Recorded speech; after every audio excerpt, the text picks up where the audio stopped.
You, Charles, and I did a show at Studio One 3 years ago. More than that. 5 years ago.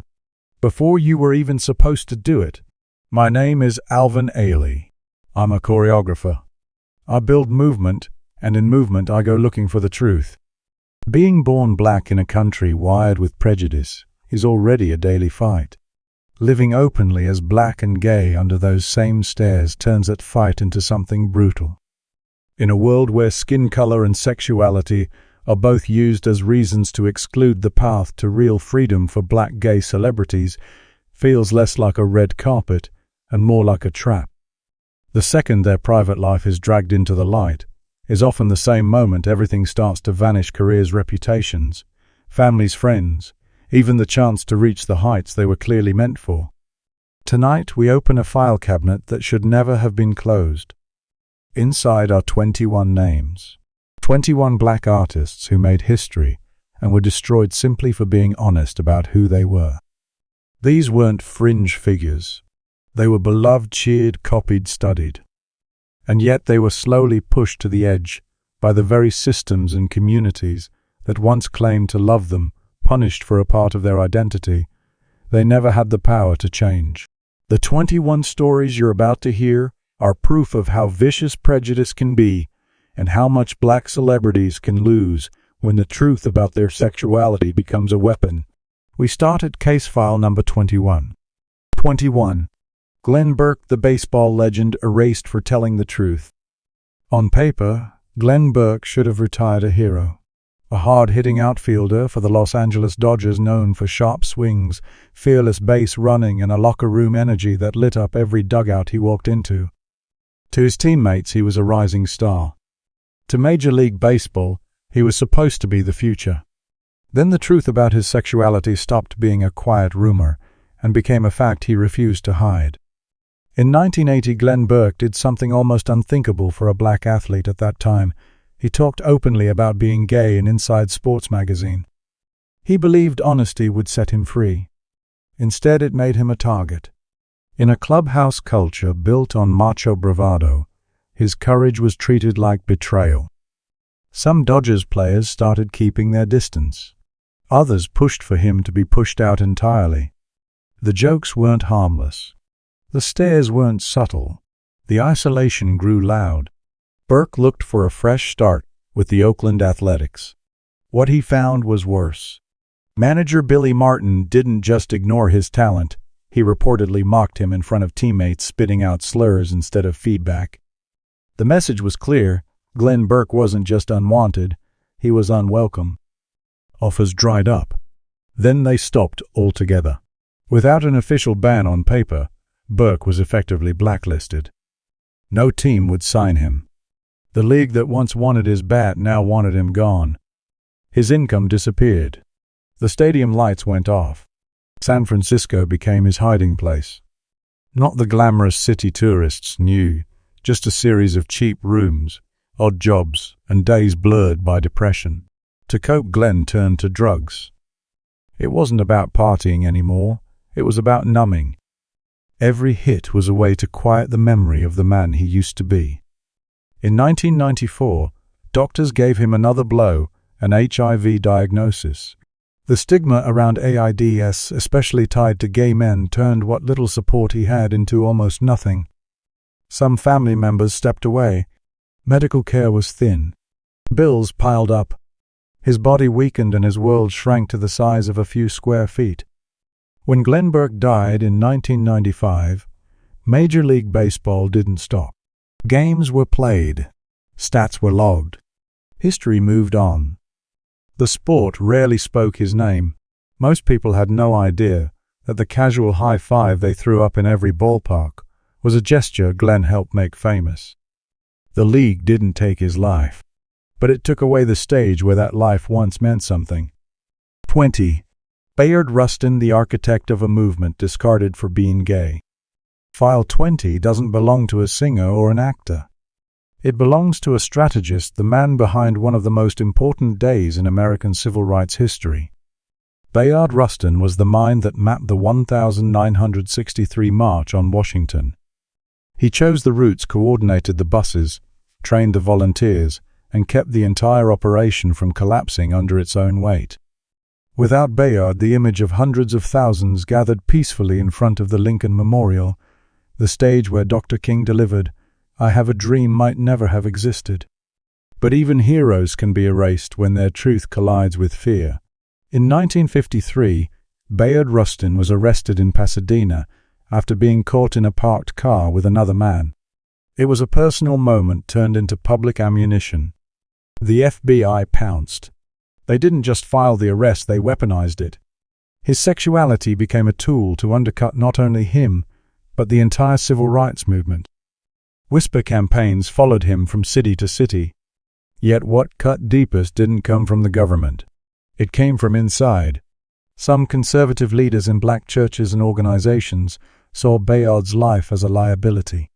They pressured Dr. King to distance himself from Rustin. The strategist who had taught nonviolent tactics, who had stood by King during some of his most dangerous campaigns, was quietly pushed out of the inner circle. On top of it all, Rustin was forced to register as a sex offender, a label that chained itself to every job application and neighborhood he entered. The man who helped organize freedom now found doors locked with his own name on the Do Not Enter list. Work dried up. Invites stopped coming. He was no longer the architect, just a cautionary detail people avoided mentioning. He lived the last stretch of his life in relative obscurity, his mental health worn down by the knowledge that his brilliance had been buried under shame he never deserved. Only after Bayard Rustin died in 1987 did the public start to say his name with respect again, too late to offer him the recognition he should have had while he was still alive. 19. Max Robinson, the face of the news, abandoned in silence. Max Robinson broke a barrier every time he sat behind the anchor desk. He was the first black co-anchor of a national evening newscast on a major network, BC's World News Tonight. Sharp, steady, and charismatic, he proved that a black man could deliver America's most important stories at prime time. He represented possibility for an entire community watching him from their living rooms. Then came the diagnosis. AIV.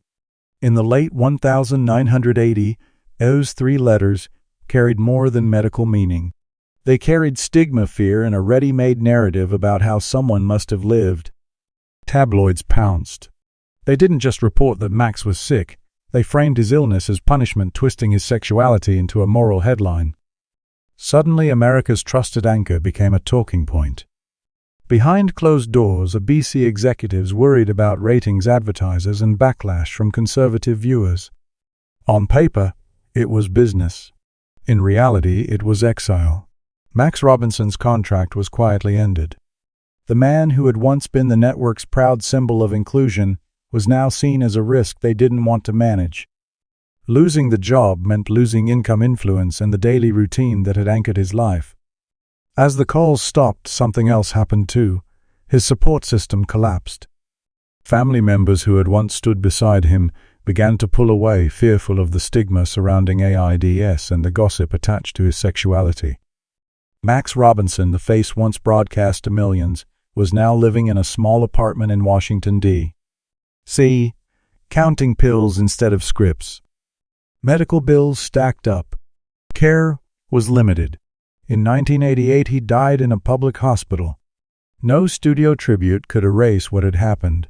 A pioneer had been allowed to fade away in near-total isolation. The newscaster who once told the nation's stories left this world with his own story largely untold. 18. Willie Smith, the fashion visionary erased by fear. In the 1980s, if you saw bold, relaxed street-inspired clothes, walking down a runway with a swagger that felt like real-life, chances are you were looking at Willie Smith's work. His label Williewear was a revolution. It took the energy of black urban style and turned it into high fashion, comfortable, clever, and unapologetically fresh. For a moment it looked like he was rewriting who fashion was for. Then his medical chart became a headline. In 1986, Willie Smith was diagnosed with HIV/AIDS.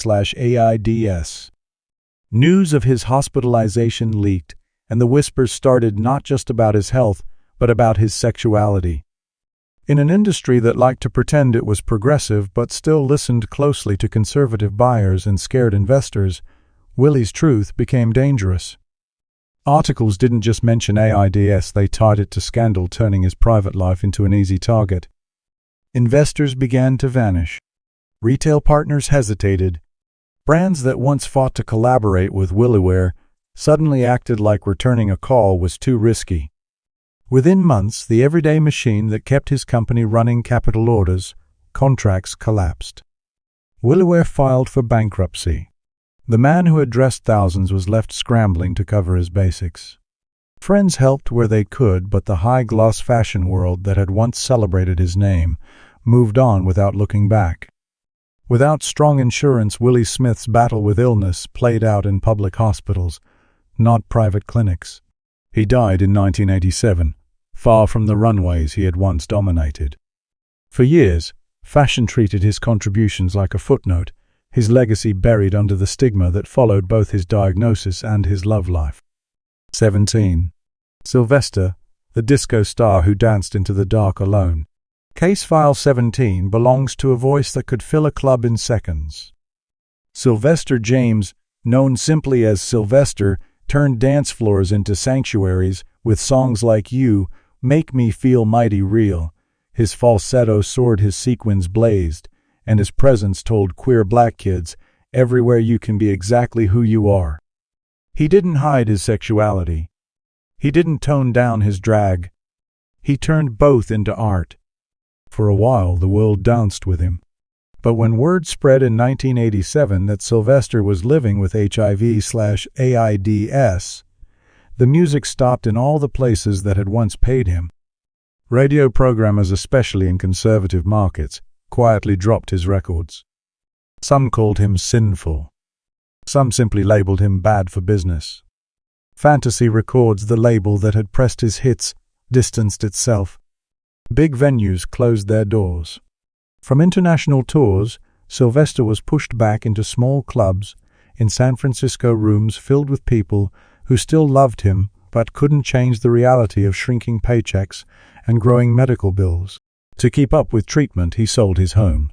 Family members, uncomfortable with his sexuality and terrified of AIDS, stepped away. The distance hurt more than the numbers on his lab results. In 1988, Sylvester died in a public hospital, surrounded not by industry executives, but by a small circle of devoted fans and friends. The sound of his legacy didn't disappear, but for a long time the system that had once profited from his voice refused to claim him. 16. Howard Rollins, the TV hero the industry abandoned. Howard Rollins should have been a long-running lead. With roles in Ragtime and as Detective Virgil Tibbs in the Heat of the Night, he embodied a strong, intelligent black man on screen, exactly the kind of image Hollywood claimed it wanted. But rumors in Hollywood spread faster than syndication. By the late 1980s, whispers started swirling about his private life. An arrest tied to allegedly indecent behavior at a gay bar broke the surface and the press pounced.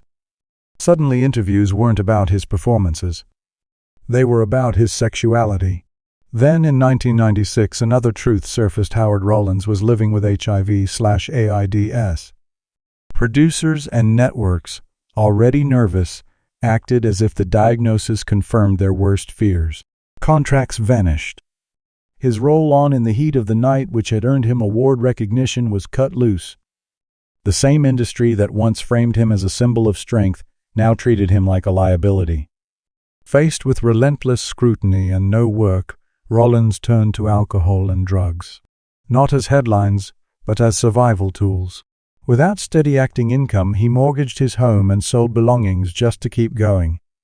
Eventually, he was living off limited assistance, far from the red carpets and studio lots he had once known.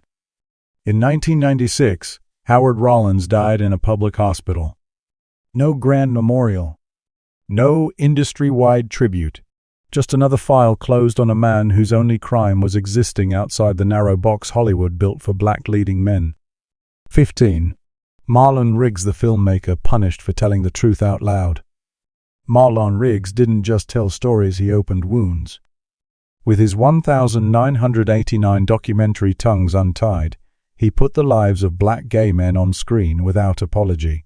The film was raw, poetic, and honest, in a way that shook viewers who had never seen themselves reflected that clearly. For many it was liberation. For others it was an offense. Conservative critics, including some inside the black community, branded the film obscene, a betrayal of traditional values. Funders took note. PBS, which had helped support his work, backed away. Other potential backers quietly labeled his projects too controversial. His subject matter, his sexuality, his insistence on naming what others wanted to erase it, all became a reason to deny him resources. Then came the diagnosis HIV/AIDS in 1993. The disease attacked his body. The backlash attacked his career. At the very moment when his voice was most needed, doors that should have opened instead slammed shut. Big projects evaporated. Teaching and small grants kept him afloat, but barely. He lived modestly in Oakland, depending at times on help from friends to pay for treatment. What cut deepest wasn't the illness itself. It was where the silence came from. Marlon had expected pushback from conservative politicians. He hadn't expected so much distance from inside the very black community, whose stories he was trying to honor. In 1994, Marlon Riggs died in his apartment, surrounded by unfinished work and a world that was only beginning to understand what he had tried to say. His films would later be studied, praised, and restored. But the man who made them didn't live to see his own vindication. These first 7 files, Burke, Rustin, Robinson, Smith, Sylvester, Rollins, Riggs, have one pattern running through them. The fall never started with a lack of talent. It started the moment the world decided that being black and gay made them expendable. Willie Ninja, the king of voguing who died in the shadows.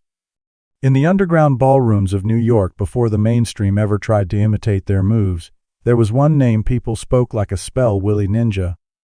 He wasn't just a dancer. He was an architect of movement, the man whose sharp, precise catwalk slicing style defined voguing itself. Through Paris' Burning the World finally got a glimpse of him, tall, poised, angular lines, cutting through the air with impossible control. For black, queer kids and outcasts everywhere, Willie wasn't just a performer.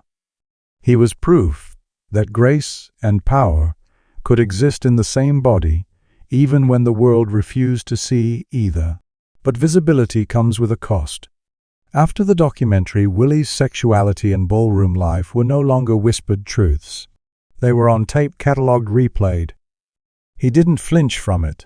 He claimed it. The culture, however, was not as fearless.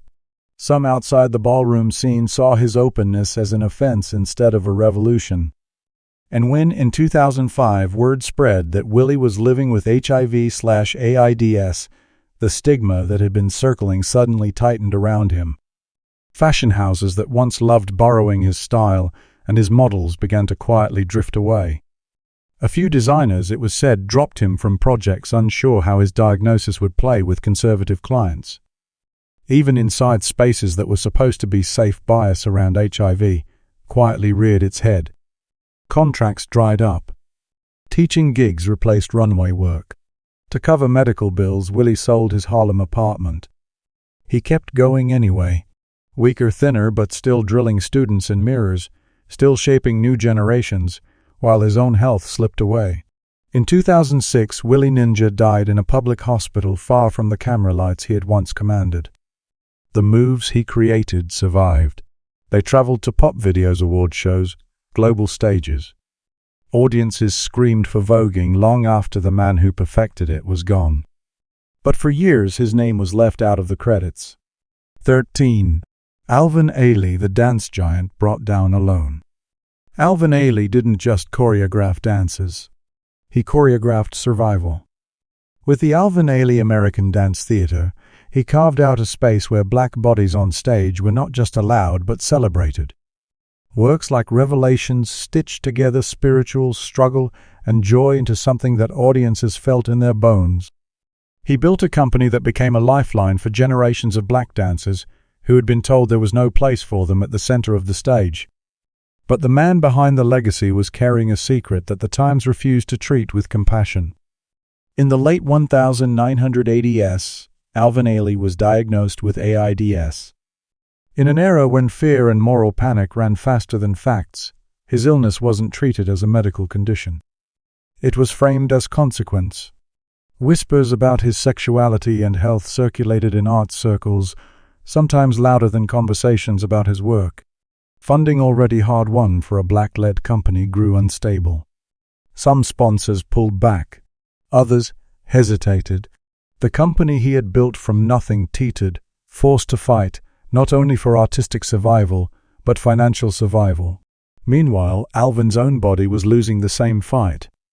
He kept working, kept pushing, kept traveling, even as disease weakened him. He died in 1989, reportedly in a public hospital, rather than the private care a man of his impact should have had. The company lived on. It grew. It toured the world.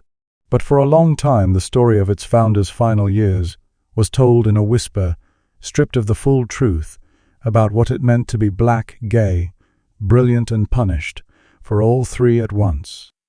12. Jermaine Stewart, the pop star, erased before the final chorus. For a brief window in the mid-1980s, Jermaine Stewart's voice was everywhere. "We Don't Have to Take Our Clothes Off" wasn't just a song.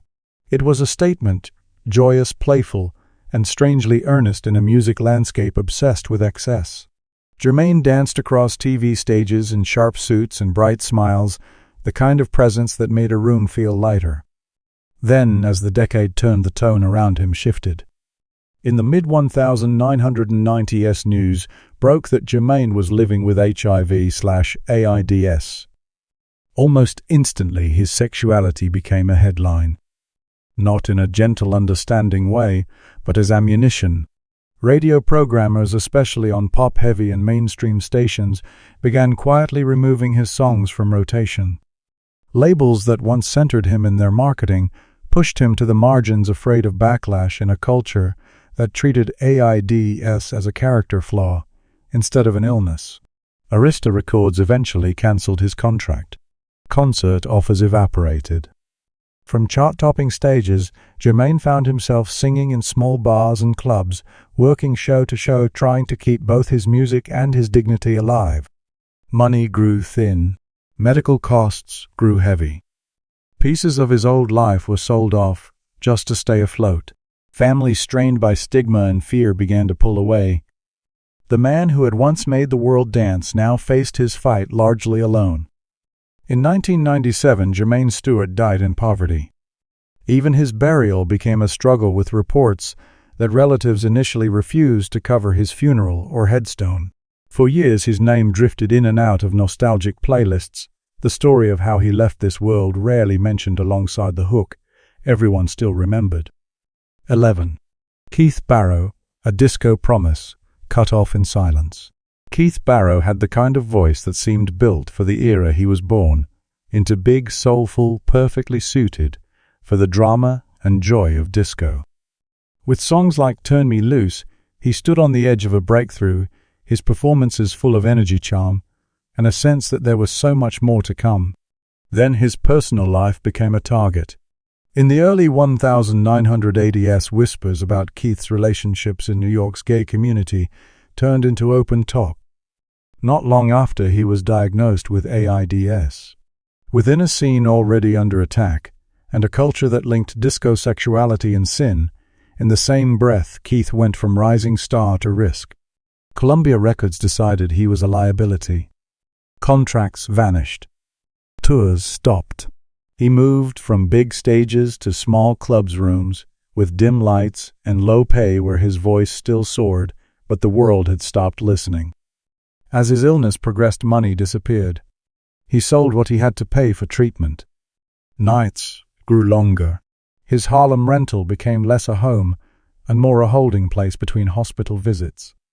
Family members, pressed by shame and outside judgment, distanced themselves. In 1983, at just 29 years old, Keith Barrow died in a public hospital. The disco era moved on. New stars emerged. His name became a passing reference, If it was mentioned at all, another file marked too early without ever fully acknowledging why. 10. Essex Hemphill, the poet left without a final audience. Essex Hemphill wrote for the people the world refused to see. His poems and films traced the lives of black gay men with an honesty that cut past stereotypes and respectability politics. Works like Brother to Brother gave language to experiences that had long been suppressed or distorted. His art was loved in specific circles and hated in others. When Essex was diagnosed with AIDS in the early 1990s, the stigma he had already been pushing against grew sharper. Conservative black voices labeled his work anti-cultural, accusing him of airing what they believed should remain hidden, framing his art as dangerous instead of necessary. Publishers stopped returning his calls. Film funders pulled out. PBs, which had once been an outlet, backed away. The gatekeepers didn't have to ban him outright. They just had to stop providing platforms. Essex found himself in a cramped Washington, D.C. apartment carrying both illness and the weight of being cast out by the communities he had tried to represent. Money was scarce. Treatment options were limited. Even some family members and cultural peers kept their distance, unwilling to stand next to the label that had been pinned on him. In 1995, Essex Hemphill died in a public hospital. No major obituary captured the full size of his impact. His words lived on in photocopies, in community gatherings, in classrooms, far from the rooms where his name should have been honored. He had written the truth about erasure. Then he was erased in the very way he had warned about. 9. Jean Anthony Ray, the dancer who fame forgot. When fame hit screens, Jean Anthony Ray was the spark you couldn't ignore. As Leroy Johnson, he moved like the rules didn't apply to him, raw, electric, and utterly magnetic. For many young black dancers watching, he was the first time they saw someone who looked and moved like them at the center of the frame. Then that frame narrowed. In 1999, reports of Jean's HIV/AIDS diagnosis surfaced alongside stories about his sexuality and struggles. Where the public once saw a fearless performer, the industry started seeing a problem. Calls from casting directors slowed, then stopped. The same Hollywood that had ridden his image into global recognition now acted as if he didn't exist. With no steady roles and no safety net, he slid from prime-time screens into survival mode, small club performances, low-paying gigs, anything to keep moving. Addiction crept in, not as a glamorous vice, but as a way to dull the ache of being used and then discarded. His finances collapsed. Housing became unstable. People who had once wrapped their arms around him on set began to keep their distance, afraid of stigma and their own reputations. In 2003, Jean Anthony Ray died in a public hospital, far from the bright lights he once commanded. For years, when people mentioned fame, they remembered the character. The man behind him and the way he left this world stayed mostly in the dark. 8. Little Richard, the architect of rock, exiled for being himself. Before most people knew what rock and roll even was, Little Richard had already set it on fire. Tutti Frutti, Long Toll, Sally, Good Golly, Miss Molly. His voice, his piano, his screams, his glitter, his hair, all of it blasted through a segregated America that wasn't ready for that much blackness or that much queerness in one body. On stage, he was untouchable. Off stage, the world tried to pull him apart. His flamboyant style and coded lyrics sparked questions about his sexuality almost from the beginning. And when he admitted in interviews that he was attracted to both men and women, the backlash came hard. Some church leaders called him a demon. Some critics called him a threat to morality. Record labels, radio stations, and promoters started to see him as dangerous, not because of his music, but because of what his existence challenged. At different points under the crushing pressure of both racism and homophobia, Richard stepped away from rock, entirely throwing himself into religion, then trying to return to music only to find that the industry was eager to borrow his sound, but not honor his truth. Deals dried up. Tours shrank.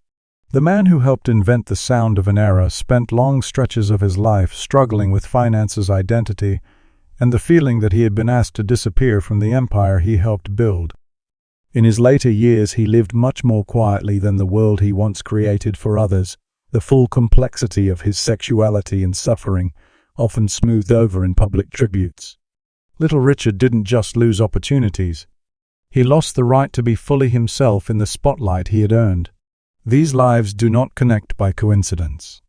They form a pattern, a map of how black gay artists could climb shine, and then be quietly pushed off the stage, left to face illness, poverty, and isolation without the support they had once been promised.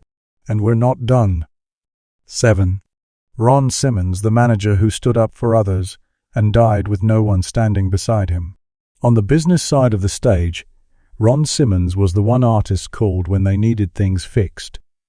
A sharp manager, a strategist, and later an HIV activist, he built his career coordinating tours, negotiating deals, and quietly holding together the careers of major names who lived under the spotlight while he stayed in the shadows. Then one decision changed everything.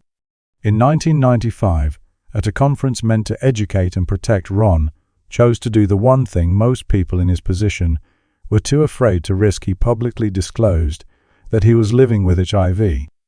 He thought honesty might save lives. Instead, it cost him his own stability. Artists he'd supported for years began to slip away. Some stopped returning calls. Others, it was said, told him they couldn't afford the association. The HIV stigma in the black community and in the entertainment world didn't just make him a risk, it made him a target. European partners cancelled contracts. Bookings dried up. The man who used to mastermind other people's success suddenly had no clients left to manage. Back in the U.S., things grew even colder. In conservative spaces, his sexuality and HIV status were treated as proof that he had crossed a line. The community he had fought for now felt distant. Ron's life contracted into a small apartment in Brooklyn, where he lived on bits of assistance, trying to keep his activism alive, even as his body and finances wore down. By the end, he had almost no support, no steady income, no safety net, and very few people physically present.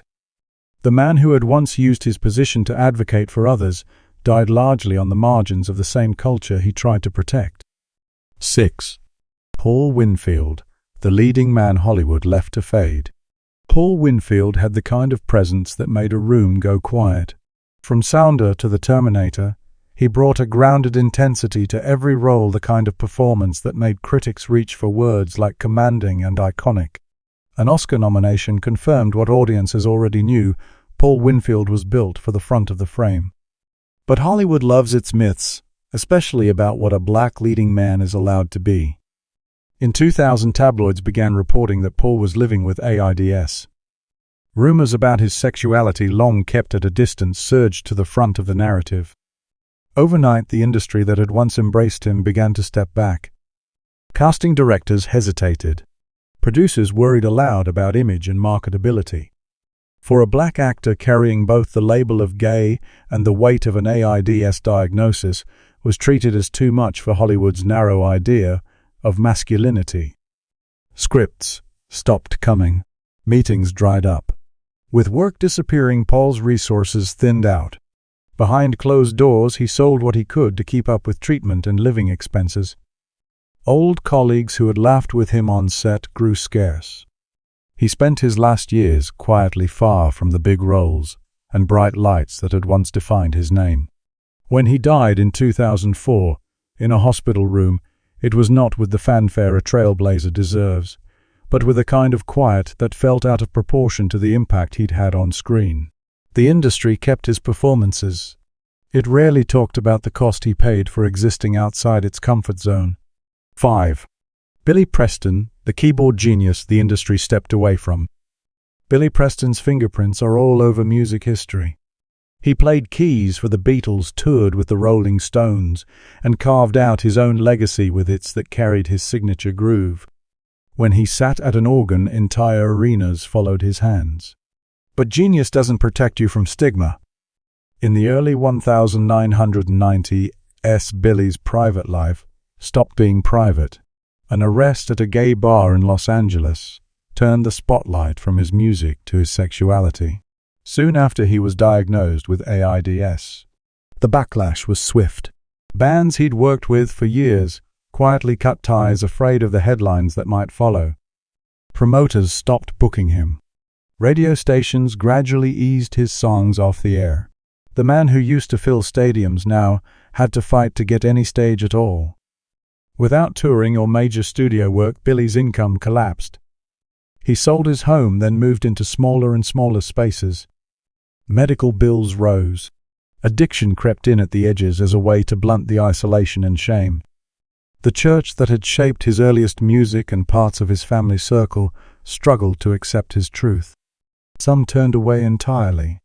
By the time Billy Preston died in 2006, it was in a hospital bed, still battling debts and the shadow of the labels that had been pinned to him.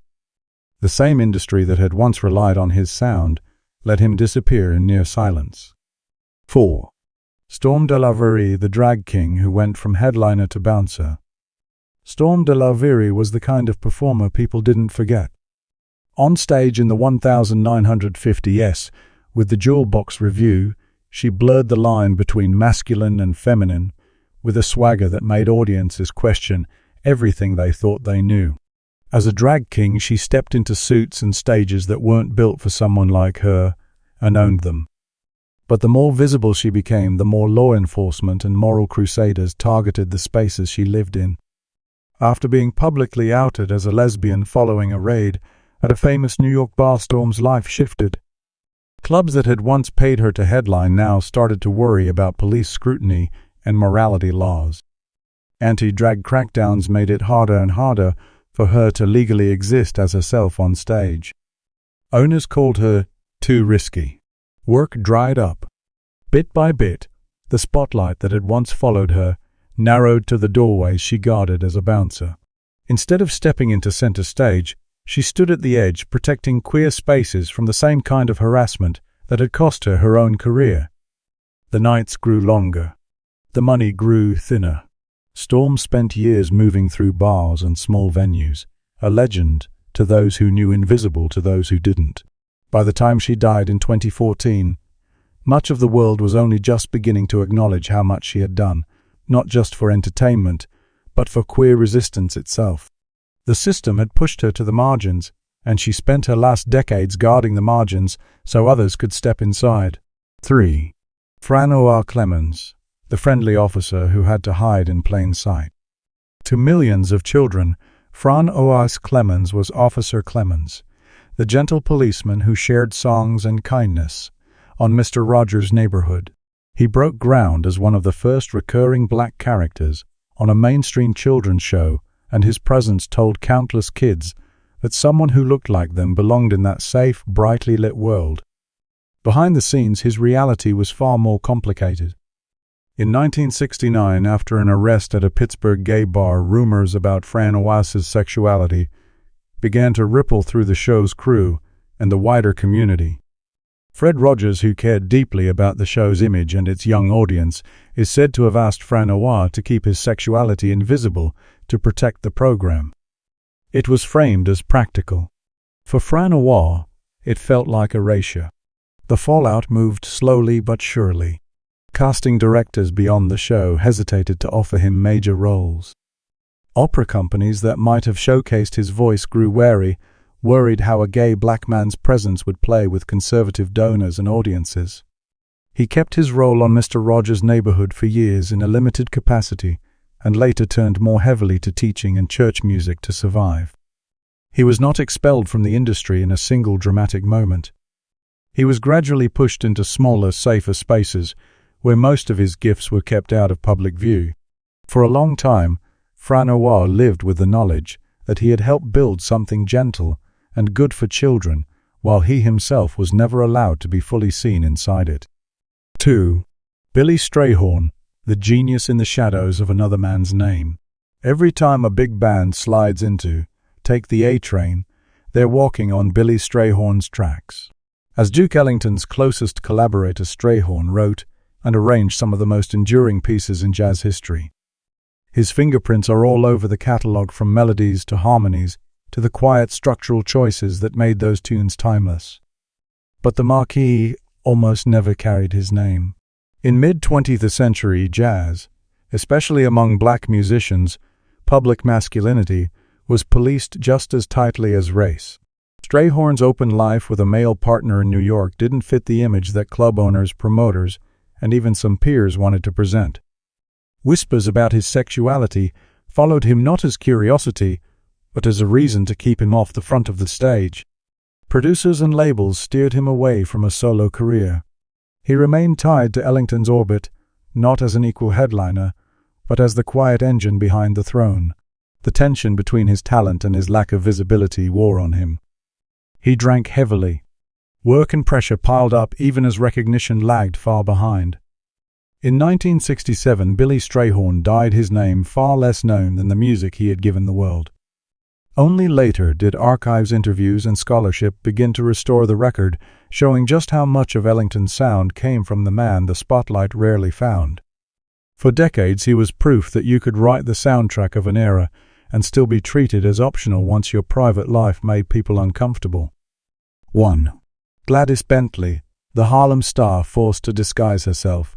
In the roaring 1930s of Harlem, when the clubs pulsed with jazz and sweat and cigarette smoke, Gladys Bentley sat at the piano in a tuxedo and took control of the night.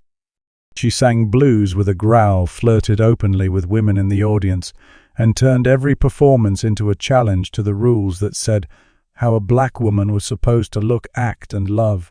Her sets were legendary. So was the backlash. As the country's mood shifted in the 1940s and crackdowns on indecency grew harsher, her open queerness drew police attention.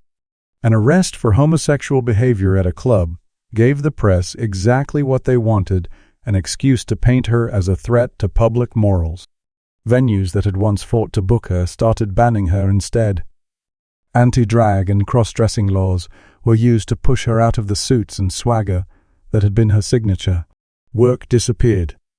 To keep performing at all, Gladys tried to reshape herself into something more acceptable: dresses instead of tuxedos, toned-down lyrics instead of playful, dangerous banter. But the magic in those rooms had always depended on her being fully herself. Without that, the crowds changed. The offers shrank. The stages got smaller and less forgiving. In her last years, Gladys Bentley lived with far less money, far less spotlight, and almost no space to be the bold version of herself that had once electrified Harlem. She died in 1960, leaving behind a legacy that would be flattened for decades into rumor and half-remembered anecdotes. Only much later would historians and fans piece back together just how radical and how costly her honesty had been.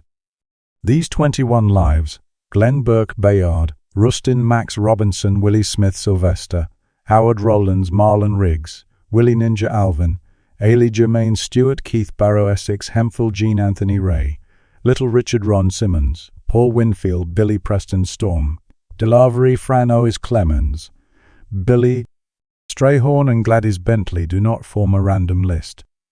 They form a pattern of what happens when being black and being gay collides with systems built to punish both. Each story begins with talent and possibility. Then comes exposure. Then comes pressure, isolation, and a quiet fall that rarely makes it into the official version of history. Their careers did not just end. They were allowed to erode, one denied job, one cancelled contract, one unanswered call at a time, until the world could tell itself that their disappearance was just fate. The most disturbing part isn't that prejudice existed. It's how often it was accepted as normal. If you know someone whose life or personality mirrors this story, share their name in the